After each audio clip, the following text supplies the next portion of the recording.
कहानी की शुरुआत भविष्य की पृथ्वी से होती है। जब साल 2149 आते आते पूरी पृथ्वी तबाही के कगार पर पहुंच गई।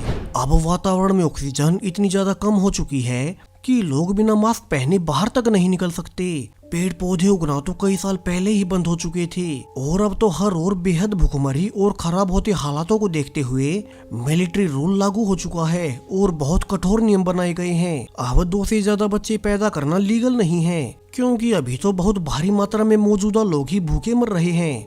लेकिन अब 1 ही साल पहले कुछ वैज्ञानिकों ने एक ऐसी खोज कर ली जिससे इंसान इस बर्बाद होती पृथ्वी से बच सकेंगे। दरअसल उन्होंने टाइम ट्रेवल की खोज करते हुए अपनी नई टाइम मशीन से आज से करीब 8 करोड़ साल पहले की पृथ्वी पर एक पोर्टल खोज निकाला है।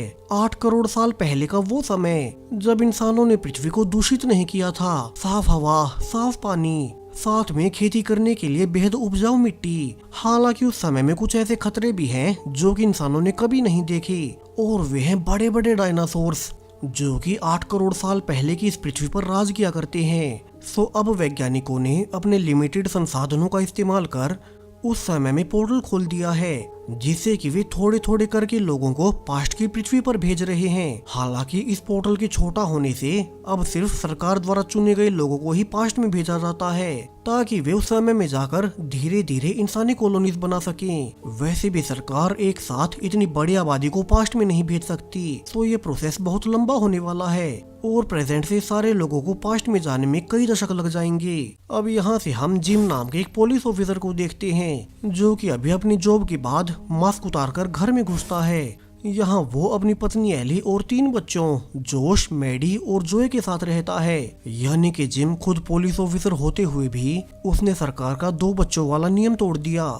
इसलिए वे जोए को कभी बाहर नहीं निकालते और न ही किसी को उसका पता चलने देते हैं। अब आज जिम ने घर आकर सबको एक फ्रेश ऑरेंज दिखाया, जो कि आज के समय में किसी चमत्कार से कम नहीं। ऐसे फल और सब्जियां उगना 2 दशक पहले ही बंद हो चुके हैं। तो जिम की फैमिली के सभी लोग इस ऑरेंज को देखकर बहुत खुश हुए। लेकिन तभी बाहर से मैडी आकर रिवील करती है कि उसने अभी बाहर से पॉपुलेशन कंट्रोल वालों को आते देखा है।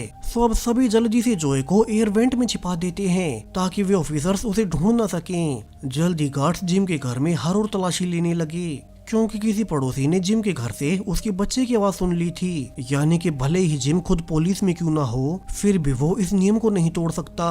और जल्दी ऑफिसर्स जोए को ढूंढ निकालते हैं। जिम अपनी बच्ची को बचाने के लिए उनसे लड़ता भी है, लेकिन वो क्या ही कर लेता। उसे तीसरा बच्चा पैदा करने और सरकार से छुपाने के जुर्म में 10 सालों की सजा हो जाती है। अब इस घटना के पूरे 2 साल बाद एली अपने पति जिम से जेल में मिलने गई। जिम, जो कि पिछले 2 सालों से अपने तीसरे बच्चे के जुर्म में जेल में बंद है। अब एली ने उसे रिवील किया कि अभी कुछ दिन पहले जिन थोड़े बहुत लोगों के ग्रुप को सरकार 8 करोड़ साल पुरानी पृथ्वी पर भेज रही है। लकीली उस ग्रुप में उसका भी नाम निकल आया, क्योंकि वो एक डॉक्टर है और उस समय में गए हुए लोग बीमार होने से उन्हें एली की जरूरत पड़ गई। लेकिन वो अपने साथ सिर्फ जोश और मैडी को ही ले जा सकती है। उनके तीसरे बच्चे जोए का तो सरकार की नजरों में कोई वजूद ही नहीं है। सो एली ने कहा कि वो अपने पति जिम और जोए को भी अपने साथ ले जाएगी और उसने इसका पूरा इंतजाम कर लिया है। वो जल्दी से जिम को एक मास्क और एक डिवाइस देते हुए कहती है कि आज की रात पास्ट में जाने का पोर्टल खुलेगा। सो जिम उसके दिए हुए डिवाइस और फेक आईडी की मदद से जोए को लेकर उसी पोर्टल के पास आ जाए। उसने वहाँ भी सारा इंतजाम कर दिया है। अब कुछ ही देर में एली जोश और मैडी को लेकर पास्ट में जाने वाले ग्रुप में एंट्री कर लेते हैं, क्योंकि उनका तो लिस्ट में नाम था। जबकि जिम भी अब तक एली के डिवाइस की मदद से जेल से भाग आया, जहां एली ने उसके लिए एक फेक आईडी और अंदर एक गार्ड को पैसे खिलाकर उसके बैग में जोए को बैठा रखा था, ताकि जिम उसे भी साथ ले आए। अब यहाँ तक तो सब ठीक रहा। जिम फेक आईडी की मदद से ग्रुप के अंदर एंट्री भी कर लेता है, लेकिन उसकी बुरी किस्मत कि कुछ गार्ड्स कैमरास में उसे नोटिस कर लेते हैं। उन्हें पता चल गया कि पास्ट में भेजे जाने वाले ग्रुप की संख्या अब ज्यादा हो चुकी है। वहीं चूंकि इस पोर्टल को खोले रखने में बहुत एनर्जी लगती है, सो अगर कोई एक बार इसे पास्ट में चला गया तो वो वापस नहीं आ सकता। जिम अब जल्दी से ग्रुप में जाकर एली और अपने बाकी बच्चों से मिलता है। फिर वे साथ मिलकर पोर्टल की ओर बढ़ने लगे, लेकिन तभी एक गार्ड जिम को पकड़ने आ गया। सो जिम तो अब जल्दी से उसे गन छीनकर पोर्टल में एंटर कर जाता है और वो फाइनली इस पूरे ग्रुप के साथ 8 करोड़ साल पुरानी पृथ्वी पर पहुंच ही गया। इस दुनिया से वे लोग आए थे, ये जगह तो वहाँ से बहुत अलग थी। यहाँ आते ही सबके मास्क निकल गए। हालांकि अब यहाँ मौजूद पहले वाले इंसान जिम के पास गन देखते ही उसे पकड़ लेते हैं। वे उसे वापस नहीं भेज सकते। ऊपर से वो अपने बैग में छिपाकर जोय को भी ले आया था। सो गार्ड्स को अब ना चाहते हुए भी जिम को छोड़ना ही पड़ता है। जिसके बाद इस ग्रुप में आए सभी लोग गार्ड्स के पीछे पीछे चलते हुए उनसे पहले आए हुए ग्रुप्स के ठिकाने पर जाने लगते हैं। वहीं अब तो भविष्य से आए हुए किसी इंसान को यकीन नहीं होता कि जब पृथ्वी पर इंसान नहीं थे तो पृथ्वी कितनी सुंदर हुआ करती थी। वे सभी पहली बार साफ खुला आसमान देख रहे थे। जल्दी सभी अब इस समय की पहली ह्यूमन कॉलोनी टेरा नोवा में पहुंच जाते हैं। इस कॉलोनी को चारों ओर से बड़े बड़े दीवारों से कवर किया गया था, क्योंकि इस समय में डायनासोर्स होते हैं और बिना दीवारों के तो वे कॉलोनी में घुस सकते हैं। अब इस नए ग्रुप के आते ही इस पूरी कॉलोनी का लीडर नेथन सबको ग्रीट करता है। उसने कहा कि उन सब का यहाँ स्वागत है। उन्हें यहाँ वो सब मिलेगा जो कि उन्हें भविष्य में नहीं मिला, लेकिन उसके लिए सबको एक साथ मिलकर उसके ऑर्डर्स का पालन करते हुए काम करना होगा। क्योंकि बेशक से इस समय की दुनिया बेहद खूबसूरत हो, लेकिन इस समय के खतरे भी बहुत बड़े हैं। इसके बाद नेथन अब जिम और एली से अकेले में मिलता है, क्योंकि एली अपने पति और बेटे को बिना इजाजत के लिए आई थी। हालांकि अब जिम ने कहा कि वो पहले एक पुलिस इंस्पेक्टर रह चुका है, तो वो यहाँ इस कॉलोनी को स्टेबल रखने में मदद करेगा और सिक्योरिटी टीम का हिस्सा बन जाएगा। वहीं एली तो पहले से डॉक्टर है, तो वे दोनों मिलकर कॉलोनी के लिए इतना काम करेंगे कि उनके 3 बच्चों समेत उनकी फैमिली इस कॉलोनी पर बोझ न बन सके, जिसे लीडर नेथन मान गया। और यहाँ से उनके परिवार के लिए उन्हें एक छोटा सा घर अलॉट किया जाता है। अब यहाँ तो आकर पूरा ही परिवार खुश था। उनके लिए ये जगह किसी स्वर्ग से कम नहीं। तभी उन्होंने देखा कि उनकी सबसे छोटी बेटी जोए उन्हें बिना बताए बाहर भाग गई है। दरअसल वो यहाँ दीवार के पार वाले डायनासोर्स को देखने भाग आई थी, क्योंकि इतने विशाल जीव उसने अपनी लाइफ में पहले कभी नहीं देखे। सो सभी अब कुछ देर आराम करने के बाद इस कॉलोनी के सभी निवासी एक दूसरे से जान पहचान बढ़ाने लगते हैं, क्योंकि अब से उन्हें एक साथ मिलकर काम करना था। यहाँ जिम के बेटे जोश को भी उसकी उम्र के कई सारे दोस्त मिल गए। इन्हीं में से एक लड़की स्काई उसे बहुत पसंद आती है। और जब स्काई और उसके दोस्तों को पता चला कि जोश आज वाले ग्रुप से आया है, सो वे सभी मिलकर जोश को अपने साथ पास वाले जंगल में घुमाने ले गए। वहीं जोश के लिए तो ये सब नया था। अपनी दुनिया में तो वे बिना मास्क पहने घरों से बाहर भी नहीं निकल सकते, क्योंकि इंसानों के फैलाए प्रदूषण ने पूरी पृथ्वी को बर्बाद कर दिया। लेकिन यहाँ इस समय में चूंकि पूरी धरती पर सिर्फ उन्हीं का ग्रुप है, तो वे कुछ भी कर सकते हैं। जबकि कॉलोनी में अब डॉक्टर एली भी अपना काम संभालने लगती है। तभी एक पेशेंट का इलाज करते हुए उसने गार्ड से पूछा कि वो इस पर पहरा क्यों दे रहा है, जिस पर गार्ड बताता है कि दरअसल ये पेशेंट उनके यहाँ मौजूद एक दूसरे रेबल ग्रुप का मेंबर है और ये रेबल ग्रुप उनकी कॉलोनी को नुकसान पहुंचाना चाहते हैं। अब एली तो ये जानकर हैरान रह गई कि यहाँ उनके अलावा एक दूसरा ग्रुप भी है। तभी वो रेबल उठकर अब डॉक्टर एली को ही पकड़ लेता है और उसने उसे होस्टेज बनाते हुए गार्ड से गन छीन ली और वो कपड़े बदलकर बाहर निकल जाता है। दरअसल वो तो यहाँ लीडर नेथन को मारने जा रहा था, लेकिन फॉर्चुनेटली सही समय पर जिम को उस पर शक हो गया, क्योंकि वो पहले भी पुलिस ऑफिसर रह चुका था। तो जिम अब बिल्कुल आखिरी वक्त पर उस रेबल को पकड़कर लीडर नेथन की जान बचा लेता है। जिसके बाद जिम अब लीडर के पास जाकर पूछने लगा कि वो उसे इस रेबल ग्रुप के बारे में सारी सच्चाई बताए। नेथन अब जिम को पास वाले पहाड़ पर ले जाकर उसे इस दूसरे रेबल ग्रुप के बारे में बताने लगता है। दरअसल वे दूसरे रेबल ग्रुप के लोग कुछ ही महीनों पहले इस मेन टेरा नोवा ग्रुप से अलग हो गए थे, क्योंकि उन्हें लगता है कि सरकार यहाँ सिर्फ अमीर और अपनी पसंद के लोगों को भेज रही है, जबकि जो लोग साल 2050 में गरीब हैं उनका तो नंबर बहुत ही देरी से आएगा। तभी से वो रेबल ग्रुप यहाँ से अलग होकर रहने लगा कि वे इस कॉलोनी से उनकी टेक्नोलॉजी चुराकर अपनी खुद की टाइम मशीन बना सके, जिससे कि वे साल 2150 से वहाँ के गरीब लोगों को यहाँ ले आएंगे। जबकि लीडर नेथन खुद पूरी प्लानिंग से चलता है। नेथन के अनुसार जैसे भविष्य में इंसानों ने वहाँ की पृथ्वी को खराब कर दिया था, तो वो नहीं चाहता कि अब ऐसा ही इंसान इस समय में आकर यहाँ की पृथ्वी के साथ करें। जबकि अब रेबल ग्रुप चाहता है कि वे नेथन को हटाकर इस टेरा नोवा कॉलोनी और यहाँ की टेक्नोलॉजी पर काबू पा ले, फिर चाहे इसके लिए उन्हें कुछ भी क्यों न करना पड़े। अब आज नेथन जिम की बहादुरी से खुश होकर उसे इस पूरी कॉलोनी का सिक्योरिटी हेड बना देता है। दोनों बातें कर ही रहे थे कि तभी उन्होंने देखा कि उसी रेबल ग्रुप की 2 गाड़ियां उनकी कॉलोनी की ओर बढ़ रही हैं। सो दोनों भी अब जल्दी से उसके पीछे जाने लगे। तभी उन्हें नीचे आने पर रियलाइज हुआ कि ये दोनों गाड़ियां तो दो बड़े बड़े डायनासोर से बचते हुए भाग रही थी। उन डायनासोर्स ने तो कई सारे रेबल्स को खाना तक शुरू कर दिया। सो नेथन अब बीच में आकर उन डायनासोर्स का ध्यान भटकाने लगता है, जबकि पीछे उन रेबल्स की गाड़ियां कॉलोनी में आ गई। और इसके बाद तो अब टेरा नोवा के सारे गार्ड्स मिलकर अपने आधुनिक हथियारों के दम पर डायनासोर्स को दूर भगा देते हैं। वहीं उन गाड़ियों से रेबल ग्रुप की लीडर मीरा निकलती है, जो कि कुछ दिन पहले पकड़े गए अपने साथी को छुड़ाना चाहती है। मीरा इसके बदले में अपने साथ रेयर अर्थ मिनरल्स लाई है। सो लीडर नेथन अब इन वैल्यूएबल आइटम्स को देखते हुए मान ही जाता है। अब रात को लीडर नेथन से मिलने स्काई आती है। दरअसल इस समय में आते ही स्काई के माता पिता बीमार पड़ने से मारे गए थे। तब से नेथन ने उसे संभाला है और वो उसे अपनी बेटी की तरह रखता है। वहीं दूसरी ओर इसी कॉलोनी की कुछ और गाड़ियां जंगल के बीच में मौजूद अपने रिसर्च बेस के पास खाने और दवाइयों की सप्लाईज लेकर जा रही थी। लेकिन तभी उनके ऊपर अब कई सारे अजीब से जीव आकर अटैक कर देते हैं और उन्होंने पूरी टीम को ही मार डाला।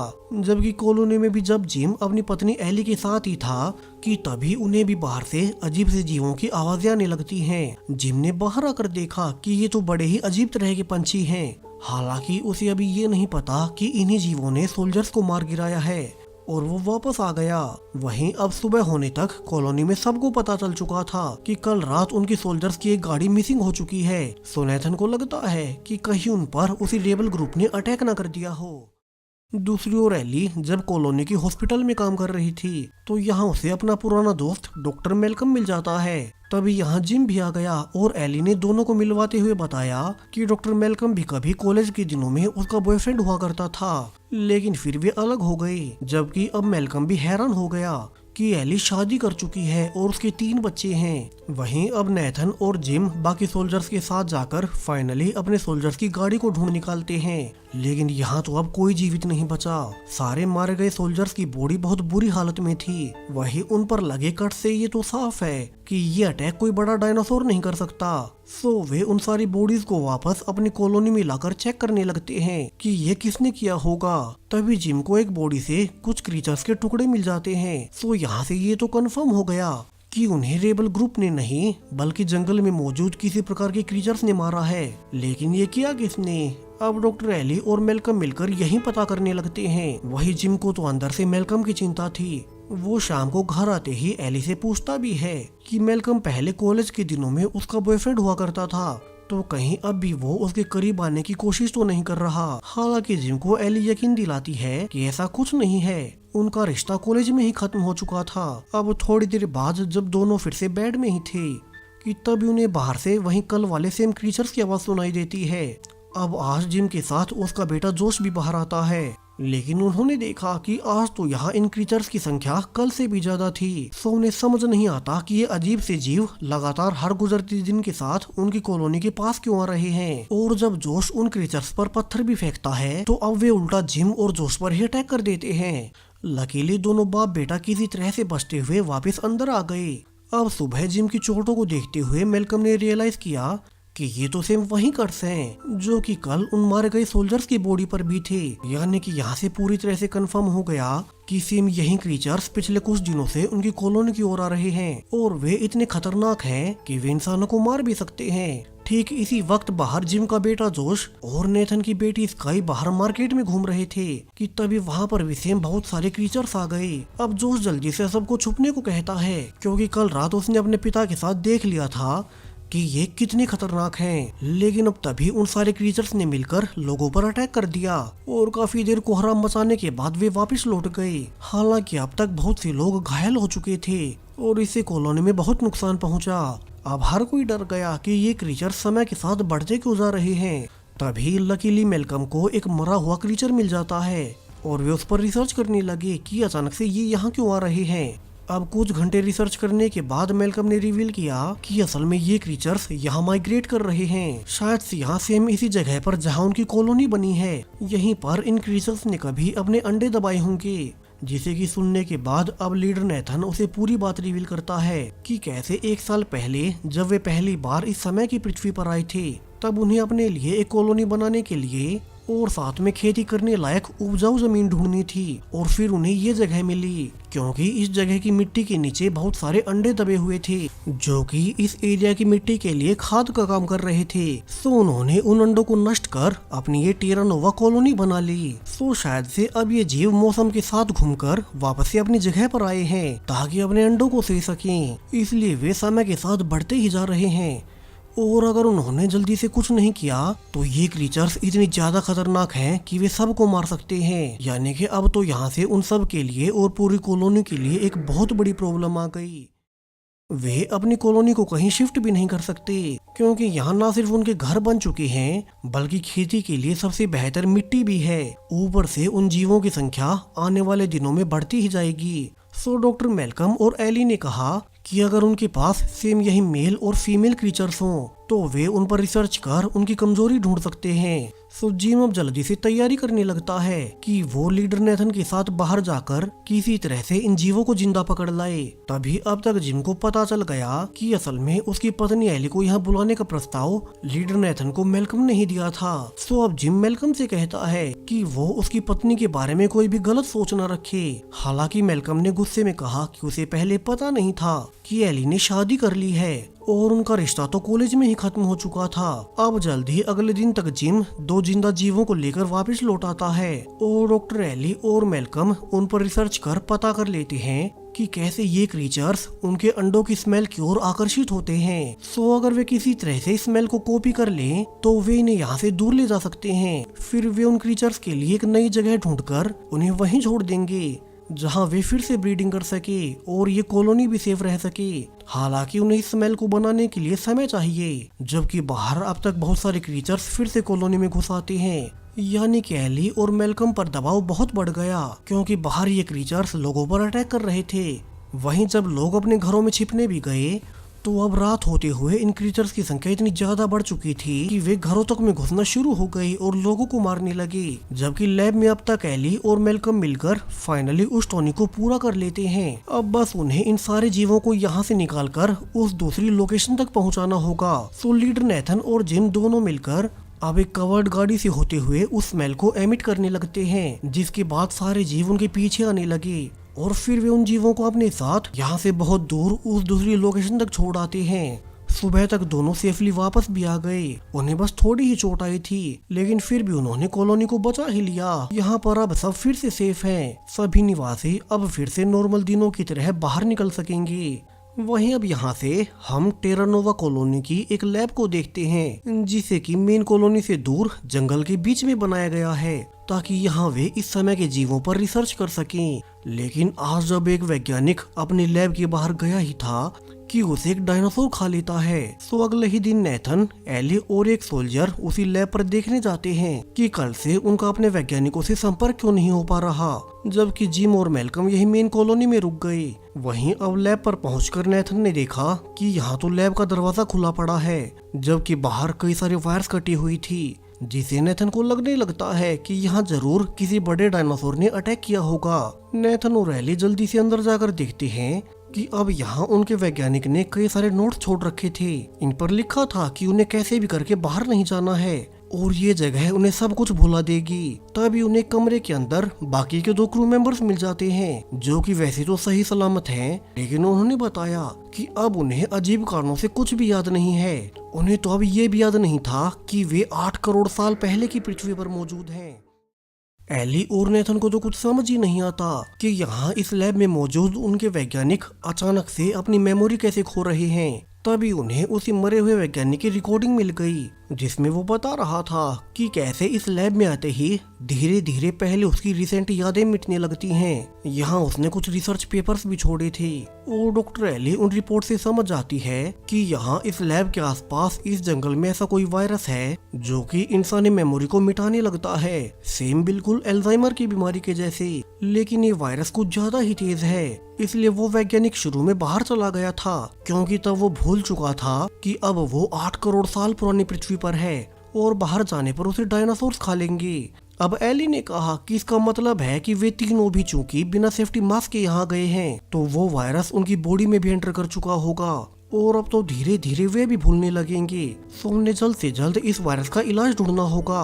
अभी तो वे अपनी कॉलोनी में वापस भी नहीं जा सकते, वरना तो उनके जरिए ये वायरस मेन कॉलोनी तक भी पहुंच सकता है। एली अब जिम को कॉल कर सब बता देती है कि उसे और लीडर नेथन को इस बीमारी का इलाज मिलने तक यहीं इसी लैब में क्वारंटाइन रहना होगा। जबकि जिम ने भी बताया कि यहाँ भी उसे जुकाम हो गया है। इसके बाद आने वाले 2 दिनों तक जिम उस लैब से कांटेक्ट नहीं कर सका, जिससे जिम डरते हुए अब कॉलोनी की सेकंड कमांडर जूलिया से मिलने जाता है। यहाँ जूलिया ने भी बताया कि आखिरी बार 2 दिन पहले ही उसकी एली और नेथन से बात हुई थी, जब वे लैब में क्वारंटाइन रहकर उस वायरस का इलाज ढूंढ रहे थे, लेकिन अब उसका भी संपर्क नहीं हो पा रहा है। अब यहाँ से तो जिम बहुत डर गया कि कहीं उनके साथ कुछ गलत ना हो गया हो। सो अब वो उन्हें चेक करने के लिए उसी लैब में जाने का फैसला करता है। उसके साथ में मेलकम भी तैयार हो गया, क्योंकि इतने बीच जंगल में कॉलोनी के रूल्स के हिसाब से कोई अकेले नहीं जा सकता। सो जिम और मेलकम अब फाइनली उस जंगल वाली लैब पर पहुंचकर देखते हैं कि यहाँ तो लैब के बाहर उनके कम्युनिकेशन डिवाइस को कई सारे डायनासोर्स खा रहे थे, इसलिए उनका इस लैब से कांटेक्ट नहीं हो पा रहा था। दोनों जल्दी से अंदर जाते हैं और लकीली एली अब तक सेफ थी, लेकिन अब सरप्राइजिंगली वो जिम को देखते ही उस पर गन पॉइंट कर देती है। जिम को तो समझ ही नहीं आता कि एली को अचानक से ये क्या हो गया है। वो तो अब उसे पहचान ही नहीं रही, लेकिन अब जैसे ही मेलकम ने अपना मास्क उतारा तो एली उसे गले से लगा लेती है, जबकि वो अपने पति जिम को नहीं पहचान रही। हालांकि अब मेलकम जिम को अकेले में समझाता है कि एली ने उन्हें पहले ही कॉल पर बताया था कि यहाँ इस लैब के आसपास एक वायरस के फैलने से इंसान की मेमोरी चली जाती है।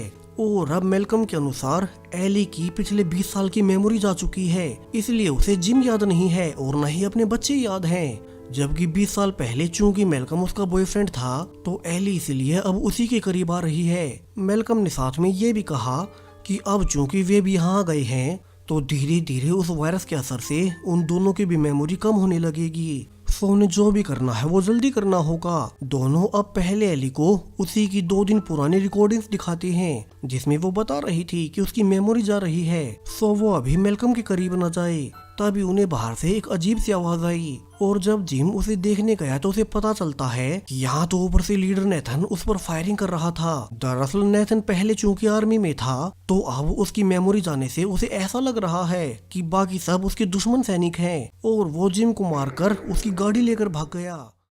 दूसरी ओर मेलकम और एली अब अकेले ही थे। तभी अब मेलकम की भी मेमोरी जाने लगती है, लेकिन वो एली के करीब आ पाता इसके पहले ही अंदर जिम आ गया। उसने बताया कि उनका लीडर नेथन अब गुस्से में कॉलोनी की ओर जा रहा है, क्योंकि उसे लगता है कि वो अभी भी वॉर लड़ रहा है और ये उसके दुश्मनों का एरिया है। सो कहीं लीडर नेथन कॉलोनी में जाकर किसी को मार ना दे। जबकि अब तो मेलकम खुद भी हर पल याददाश्त खोते जा रहा था, जिसे कि उसे जिम भी पहचान में नहीं आता। सो जिम को गुस्से में उसे भी मारकर बेहोश करना पड़ता है। वहीं दूसरी ओर नेथन अब तक टेरानोवा कॉलोनी में पहुंच चुका था, और वो इसे दुश्मनों का कैंप मानकर गार्ड्स को बेहोश करते हुए अंदर घुसने लगता है। वहीं दूसरी ओर लैब में अब तक एली और जिम ने रियलाइज किया कि इस लैब में अब तक जो कोई भी आया है, उनमें से थोड़े ही समय में हर एक की मेमोरी जाने लगी, सिवाय जिम को छोड़कर, क्योंकि अब तक तो जिम की भी मेमोरी चली जानी चाहिए थी। यानी कि वो इस वायरस से इम्यून है और उसी से इस वायरस का एंटीडोट बनाया जा सकता है, उनकी मेमोरी वापस आ सकती है। तभी जिम के छींकने पर उन्हें स्ट्राइक हुआ कि जिम को तो पिछले कई दिनों से जुकाम है, शायद से इसीलिए उस पर इस वायरस का असर नहीं हुआ है, यानी कि ये जुकाम ही इस वायरस का इलाज है और उन्हें इस जुकाम को सब में फैलाना होगा। वहीं दूसरी ओर कॉलोनी में अब तक नेथन अंदर घुसकर अपने ही लोगों को बंधक बनाने लगता है। सेकंड कमांडर जूलिया उसे समझाने की कोशिश भी करती है कि ये पूरी कॉलोनी उसी के अंडर है, वो यहाँ का लीडर है, लेकिन अब नेथन को तो कुछ भी याद ही नहीं था। सो अब मौका पाकर जूलिया अपनी सोनी गन से अटैक कर उसे बेहोश कर देती है। तो वहीं लैब में भी एंटीडोट के पूरा होने के बाद उन्होंने कॉलोनी में आकर सब में इंजेक्ट कर दिया।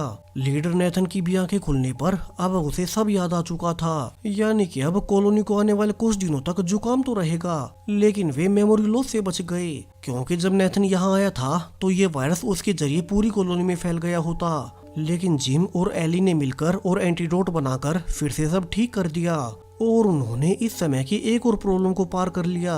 वहीं बाहर अब तक जिम का बेटा जोश और नेथन की बेटी स्काई एक दूसरे को चाहने लगे थे, लेकिन जोश स्काई को बताता है कि उसकी एक कारा नाम की दोस्त अभी भी साल 2149 में ही है, तो क्या ऐसा नहीं हो सकता कि कारा भी यहाँ जाए?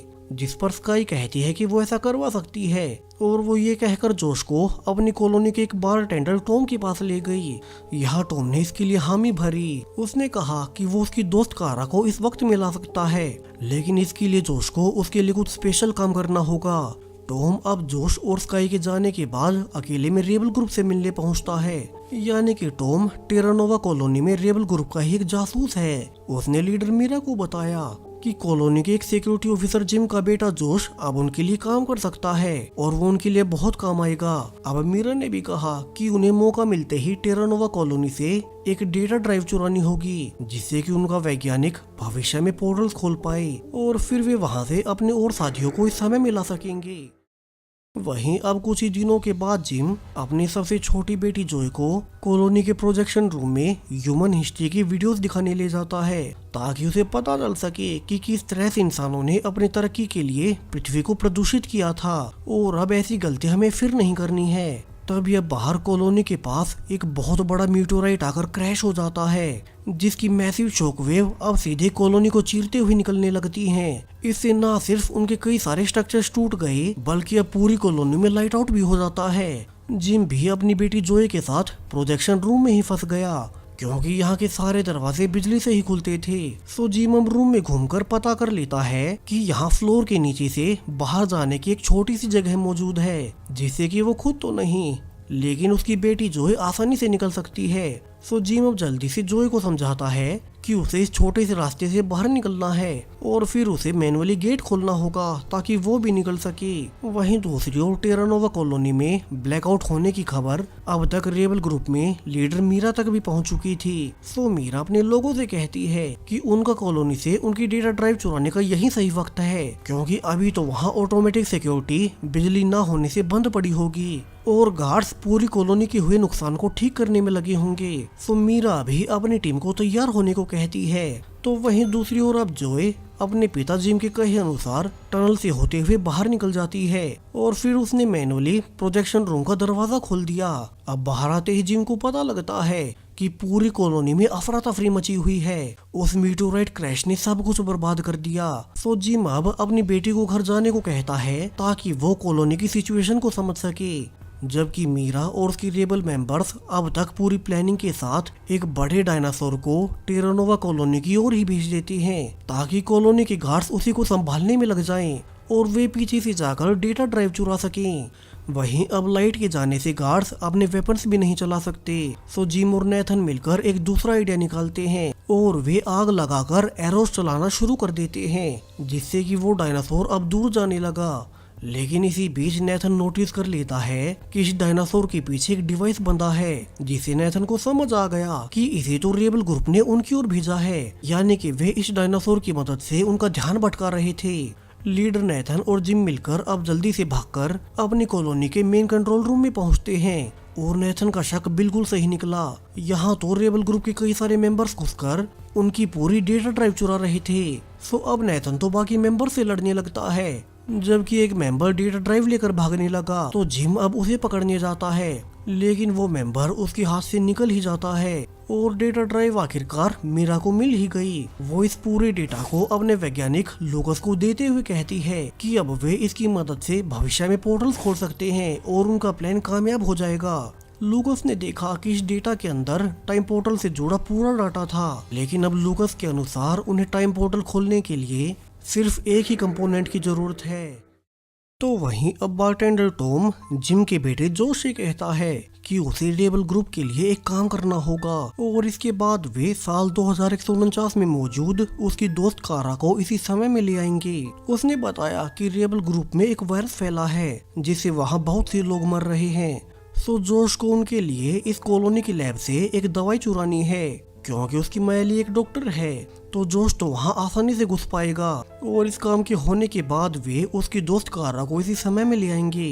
हालांकि जोश को पहले गारंटी चाहिए थी कि क्या वे ऐसा कर भी सकते हैं। सो टॉम उसे चुपके से रेबल ग्रुप से मिलने भेजता है, जहां लीडर मीरा उसे यकीन दिलाती है कि वे सच बोल रहे हैं और वे उसे यकीन दिलाने के लिए अब साल 2149 में मौजूद कारा से जोश की होलोग्राम टेक्नोलॉजी के जरिए बात करवा देते हैं, जिससे जो उनको यकीन हो गया कि वे सच बोल रहे हैं। और वो रेबल लीडर मीरा से वादा करता है कि वो उन्हें आज की रात ही दवाई चुरा कर दे देगा।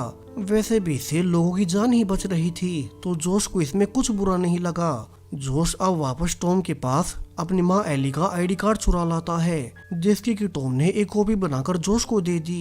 और अब इसी आईडी की मदद से जोश लैब में घुसकर वे दवाई चुरा सकता था। जोश ऐसा ही करता है और उसने लैब से वे सारी चीजें चुरा ली जो भी उसे रेबल ग्रुप की लीडर मीरा ने लाने को कहा था। फिर उसने वो सब टॉम के हाथों रेबल ग्रुप के पास पहुंचा दिया। हालांकि अब जोश को लगने लगता है कि उसे ऐसा नहीं करना चाहिए था। उसका पिता जिम इस कॉलोनी का सिक्योरिटी इंचार्ज है, सो कहीं उस अकेले के चोरी करने से उनके पूरे परिवार को ही कॉलोनी से बाहर न निकाल दिया जाए। जिससे जोश डरकर अपने परिवार के पास जाकर अपनी गलती मान लेता है। उसने उन्हें सब बता दिया कि कैसे उसने रेबल लीडर और उसके जासूस टॉम के कहने पर कल रात इस कॉलोनी की लैब से दवाइयां चुराई थी और वे उसने रेबल ग्रुप को दे दी हैं। अब ये सब जानने के बाद जिम तो जल्दी से भागकर पहले बारटेंडर टॉम को पकड़ता है और उसने उसे सब सच बताने को कहा। जहाँ से टॉम अब जो कुछ भी रिवील करता है उसे तो सुनकर जिम के होश ही उड़ गए। दरअसल रेबल ग्रुप ने कुछ रात पहले डेटा ड्राइव तो चुरा ली थी, लेकिन तब उनके पास वे केमिकल्स नहीं थे जिनसे कि वे टाइम पोर्टल खोल सके और अपनी मशीन को पूरा कर सके।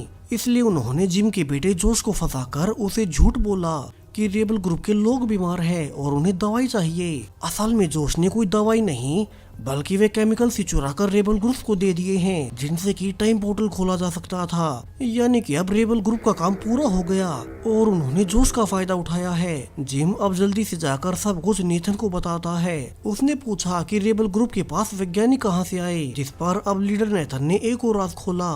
उसने बताया कि रेबल ग्रुप का इकलौता वैज्ञानिक लूकस कोई और नहीं बल्कि उसी का बेटा है। उसने कई महीने पहले रेबल्स के साथ ही कॉलोनी छोड़ दी थी, क्योंकि तब उसका भी मानना था कि साल 2149 की पृथ्वी से गरीब लोगों का भी इस समय में आने का पूरा हक है। और अब चूंकि उनके पास सब कुछ पहुंच चुका है, तो उन्हें तैयारी करनी होगी कि वे उस पोर्टल से ज्यादा लोगों को इस समय में न आने दें। सभी अब जल्दी से पोर्टल के पास पहुंचते हैं। यहाँ उन्होंने देखा कि लूकस ने उस पोर्टल को पहले से ही खोल रखा था और वो कॉलोनी के गार्ड्स पर अटैक कर फिर से पोर्टल से होते हुए फ्यूचर में चला जाता है और यहीं से कहानी का सबसे बड़ा राज खुलता है।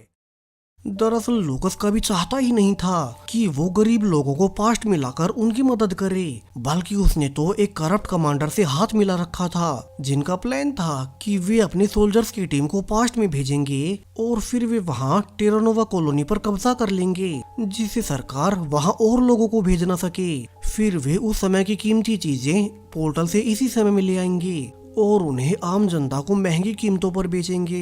दरअसल कुछ अमीर लोग पहले ही समझ चुके थे कि अगर उन्होंने सभी आम लोगों को पास्ट में जाने दिया तो वहाँ पर सब बराबर हो जाएंगे, क्योंकि वहाँ रिसोर्सेज की कोई कमी ही नहीं है। इसलिए उन्होंने रेबल ग्रुप बनवाकर लूकस के जरिए टाइम पोर्टल को अपने कब्जे में कर लिया है, ताकि सरकार और लोगों को वहाँ भेज न सके, बल्कि अब ये लोग वहाँ से अनाज और कीमती चीजें मंगवाकर उन्हें इस समय में महंगे दामों पर बेचेंगे और इस पूरी दुनिया पर उन्हीं का कंट्रोल बना रहेगा। और अब तो लूकस के हाथों में टाइम पोर्टल का कंट्रोल आते ही उनका प्लान कामयाब हो चुका था। वहीं पास्ट में जब नेथन और जिम अपने गार्ड्स के साथ पोर्टल की पहरेदारी कर रहे थे कि तभी वहां से फ्यूचर से बुलाए हुए लूकस के सोल्जर्स आने लगते हैं और उन्होंने नेथन और कॉलोनी गार्ड्स पर अटैक कर दिया। जिम भी इसी फायरिंग के बीच बेहोश हो जाता है। अब उसकी आंखें पूरे 3 दिन के बाद खुलती हैं और उसने देखा कि उनकी पूरी टेरानोवा कॉलोनी पर कब्जा हो चुका है। ये सब लूकस के बुलाए हुए सोल्जर्स ने ही किया था, ताकि अब इस समय में कोई और ना आ सके और वे आराम से टाइम पोर्टल का इस्तेमाल कर फ्यूचर की पृथ्वी पर इस समय के रिसोर्सेज को भेज सकें। यानी कि लूकस का प्लान सफल हो चुका था। जिम को आगे ये भी पता चलता है कि उनका लीडर नेथन अपने कुछ सोल्जर्स के साथ पहले ही बाहर भाग गया था और वो अब जंगल में रहकर किसी तरह से अपनी कॉलोनी को फिर से पाने की कोशिश करेगा।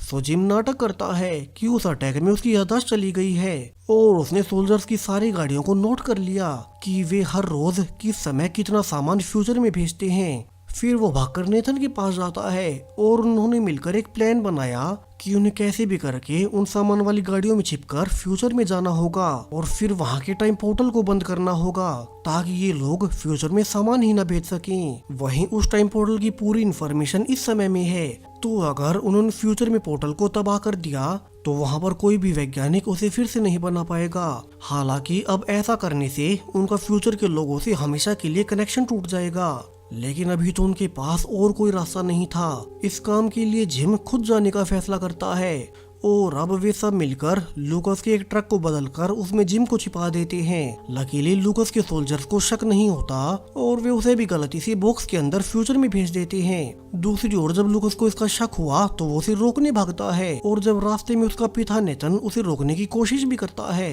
तो अब लूकस ने अपने पिता नेथन को चाकू मार दिया। हालांकि वो उन्हें जान से मार पाता इसके पहले ही पीछे से स्काई आकर लूकस को गोली मार देती है ताकि वो उनके प्लान को फेल न कर सके, क्योंकि अगर लूकस पहले ही पोर्टल को बंद कर देता तो जिम कभी वापस ही नहीं आ सकता था। वहीं दूसरी ओर जिम अब तक फ्यूचर में पहुंच चुका था। उसने बॉक्स के अंदर से ही छुपकर सुना कि ये लोग इस पुरानी पृथ्वी के सामान को बहुत भारी कीमत पर बेच रहे हैं। सो अब जिम मौका पाकर अपने प्लान के अनुसार पहले एक बेहोश डायनासोर को इंजेक्शन देकर जगा देता है, जिससे वो डायनासोर बाहर जाकर तबाही मचाने लगा और सारे सोल्जर्स उसी से लड़ने लगते हैं। इसी डिस्ट्रैक्शन का फायदा उठाकर जिम उनके टाइम पोर्टल में बॉम्ब लगा देता है, लेकिन अब जब वो बॉम्ब में टाइम भरकर अपने समय में वापस आ रहा था, क्योंकि अगर टाइम पोर्टल पहले ही नष्ट हो गया तो वो भी हमेशा के लिए अपने परिवार से दूर इसी समय में फंस जाएगा कि तभी उसके सामने एक सोल्जर आ जाता है। ऊपर से अब तक धमाके होने भी शुरू हो चुके थे। लकीली तभी पीछे से वही डायनासोर आकर अब उस सोल्जर को खा लेता है। हालांकि अब तक वे धमाके मेन पोर्टल के पास जा चुके थे। सो जिम तो अपनी पूरी जान लगाकर टाइम पोर्टल की ओर भागने लगता है और तभी एक बड़ा बम फटते हुए पूरा टाइम पोर्टल हमेशा के लिए नष्ट हो जाता है। लेकिन लकीली जिम सही वक्त पर अपनी 8 करोड़ साल पुरानी पृथ्वी पर आ चुका था। वहीं अब तक रेबल ग्रुप की लीडर मीरा को भी पता चल गया कि फ्यूचर में टाइम पोर्टल हमेशा के लिए नष्ट हो चुका है, यानी कि अब उनका साल 2150 की दुनिया से कोई नाता नहीं रहा। जबकि जिम अपने परिवार ओबा के सबको रिवील करता है कि उसने सब ठीक कर दिया है। वहीं जो सोल्जर्स यहाँ कॉलोनी पर कंट्रोल भी कर रहे थे अब वे भी सरेंडर कर देते हैं, क्योंकि अब तो उन्हें यहीं रहना होगा। सो अब पूरी कॉलोनी और रेबल ग्रुप के सोल्जर्स एक साथ मिलकर काम करने का फैसला करते हैं ताकि वे इस खतरनाक पृथ्वी पर साथ मिलकर सरवाइव कर सकें। अब उनका फ्यूचर की पृथ्वी से कोई लेना देना नहीं है। वो टाइम पोर्टल हमेशा के लिए नष्ट हो चुका है। हालांकि इससे फ्यूचर में जो भी लोग मर रहे थे अब वे बच नहीं सकेंगे, लेकिन जिम ने कम से कम टेरा नोवा के लोगों को एक नई उम्मीद दे दी है और अब से वे गलतियां नहीं करेंगे जो कि उनसे पहले वाले इंसानों ने की थी और पृथ्वी को बर्बाद कर दिया था। अब से वे एक साथ मिलकर नेचर को ध्यान में रखते हुए तरक्की करेंगे और इसी होपफुल एंडिंग के साथ ये पूरी सीरीज यहीं पर खत्म हो जाती है। सो सीरीज आपको कैसी लगी? वीडियो को लाइक और हाइप करते जाएं। साथ में स्क्रीन पर दिखाई दे रही वीडियो पर क्लिक करें अगर आप ऐसी ही एक और सीरीज देखना चाहते हैं। Thank you.